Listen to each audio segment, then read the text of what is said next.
அதாவது ஒரு கண்டஸ்டன்ஸ் எப்படி மக்களின் மனதை கொள்ளை கொண்டிருக்காங்க அப்படிங்கிறத இந்த இதுலேருந்து பார்க்கலாங்க. எந்த இதுலேருந்து? இது மக்களின் ஆஃப்லைன் ஓட்டிங் தான். அதில் அர்ச்சனா 44.74% கூச்சிருக்காங்க. 2வது இடத்துல தினேஷ். இப்போ கூல் சுரேஷ் தான் இன்றைக்கி எவிக்ட் ஆகுறாரு.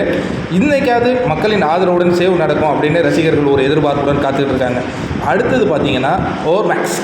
இவங்களுடைய ஸ்டாட்டிஸ்டிக்ஸில் அர்ச்சனா முதல் இடத்தை பிடிச்சிருக்காங்க. 2வது இடத்துல விசித்ரா இருக்காங்க. 3வது இடத்துல அவர் யாருப்பா காமெடி பண்ணிகிட்டு இருப்பாரு அவங்களா இருக்காங்க. அதுக்கு அடுத்து ரவீனா இருக்கிற இந்த காட்சிகளை பார்க்குறோம்.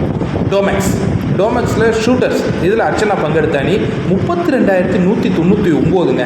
மற்றவங்கெல்லாம் பாருங்கள். அடுத்தது வாரியர்ஸ் இதில் தான் மாயா இருந்தாங்க 11,549. அடுத்தது டைட்டன்ஸ் வந்து தினேஷ் டீம் 7,872. ரேஞ்சர்ஸ் வந்து விசித்ராமா டீம் 3,408 புள்ளிகளை பெற்றிருக்கும். அந்த காட்சிகளை பார்க்கின்றோம். இதுலேருந்து என்ன ஒன்று தெரியுதுன்னா, மக்கள் ஒரு போட்டியாளர்களை அபரிவிதமாக ஆதரிச்சிட்டு இருக்காங்க.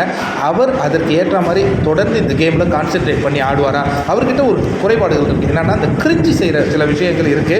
அதை நிவர்த்தி பண்ணிவிட்டு இன்னும் கேம் நல்லா ஆடினாங்கன்னா மக்கள் வெற்றியாளராக மாற்றுவாங்க. அர்ச்சனாவை நம்பலாம். இல்லைனா போட்டிகள் நிலை மாறலாம்.